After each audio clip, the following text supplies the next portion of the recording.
Ok. Et du coup, selon tous les deux, qu'est-ce qui fait d'un juriste un bon prétendant, une bonne prétendante à ce poste de directeur, directrice juridique? Alors, je pense que ça dépend de la configuration de la direction juridique et puis aussi de la culture de l'entreprise. Donc, je pense qu'il y a plusieurs types de profils de directeurs juridiques et qu'ils ne sont pas tous adaptés à du coup toutes les entreprises. Donc, c'est assez important que le recruteur, donc fondateur ou directeur financier ou aussi les RH soient assez au clair sur ce qu'ils recherchent. Et donc, je trouve que c'était le cas en fait quand j'ai rejoint Conto. Et d'ailleurs, ce qui le prouve, c'est les critères assez précis qu'avait le fondateur en recherchant un juriste. Il avait déjà en tête une forme de direction juridique et un juriste. Évidemment, c'est au directeur juridique de créer ensuite sa direction juridique, mais le recruteur, le fondateur, doit déjà exprimer ce qu'il recherche. Et donc, je pense qu'il y a plusieurs types de directeurs juridiques. Il y a des directeurs juridiques qui sont plus techniques. Il y a des directeurs juridiques qui sont plus opérationnels. Il y a des directeurs juridiques qui sont plus managers. Des directeurs juridiques qui sont très stratégiques. Et par ailleurs, il y a aussi différents types de scopes pour les directions juridiques. Je pense que si on pose la question de savoir qu'est-ce qu'il y a dans ton scope à une dizaine de directeurs juridiques, on aura 10 réponses différentes. Il y a des directeurs juridiques qui sont aussi des PO, ce qui peut avoir du sens dans des boîtes où la data est un enjeu clé. Il y a des directeurs juridiques qui sont aussi directeurs compliance, regulatory, dans des entreprises qui sont régulées. Et il y a des directeurs juridiques qui sont plutôt issus du M&A et en fait qui occupent 50% au moins de leur activité avec du M&A dans des boîtes qui font la croissance externe. Et je pense que c'est des profils complètement différents. Donc voilà, et par ailleurs il y a des directeurs juridiques aussi qui évoluent vers des postes plus de secrétariat général et qui sont capables aussi d'aller vers des scopes un peu connexes à la direction juridique, comme parfois les RH, parfois la finance, parfois les affaires publiques, parfois la RSE. Et donc effectivement en fonction de ce qu'on recherche, il y a plusieurs profils qui fonctionnent. Par rapport à ce que Conto recherchait à ce moment-là et la situation de Conto, il y avait en fait donc pas de direction juridique. Donc je pense qu'un des critères, c'était un esprit, un minimum entrepreneurial avec la capacité à construire une roadmap en partant de rien.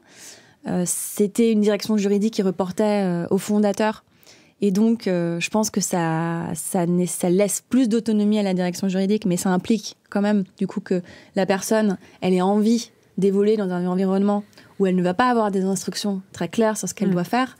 Donc, ça nécessite d'être à un stade de sa carrière ou de maturité professionnelle qui fait qu'en fait, on est en mesure de définir soi-même sa roadmap. Voilà. Et puis, Conto était une entreprise qui était en hyper-croissance et donc, c'était assez écrit qu'il allait falloir recruter pas mal. Et donc, il fallait, je pense, une personne qui avait envie de sortir des aspects purement techniques et opérationnels assez vite pour consacrer une partie de son temps à du management. Donc là, je pense que c'était le cas, c'était ce qu'il fallait pour Conto, mais je pense que ça peut être très différent dans d'autres types d'entreprises. Toi, c'était clair que tu allais devoir embaucher une équipe.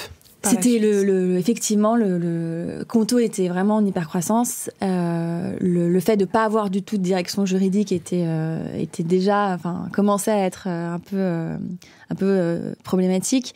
Et donc, on voyait bien qu'il y allait avoir du recrutement assez rapidement et potentiellement de façon assez conséquente. Voilà. Pour recontextualiser, c'était quand ? C'était début 2019. 2019. Ouais. Et peut-être un autre truc du fait aussi de reporter à un fondateur. En fait, il faut, pour que le profil fonctionne, il faut que ce soit une personne qui est à l'aise sur un certain nombre de sujets qui sont des sujets que le fondateur aime. Parce que sinon, en fait, la confiance ne va pas s'établir et la distance va s'instaurer entre son fondateur, ou le CEO et le directeur juridique.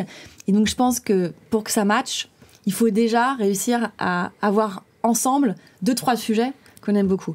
Je prends un exemple, pour créer du lien. Et là, clairement, moi, mon CEO, Si mon sujet de prédilection était le RGPD, par exemple, j'aurais eu plus de mal à établir un lien. Parce que c'était pas le sien. Ouais, parce que c'était pas le sien et ça serait jamais devenu vraiment le sien.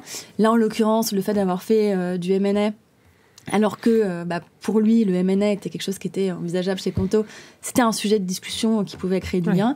Un autre sujet assez classique et qui marche bien dans les startups, et souvent je recommande à des gens quand ils sont en phase d'entretien, c'est de devenir assez expert sur le sujet de BSPCE.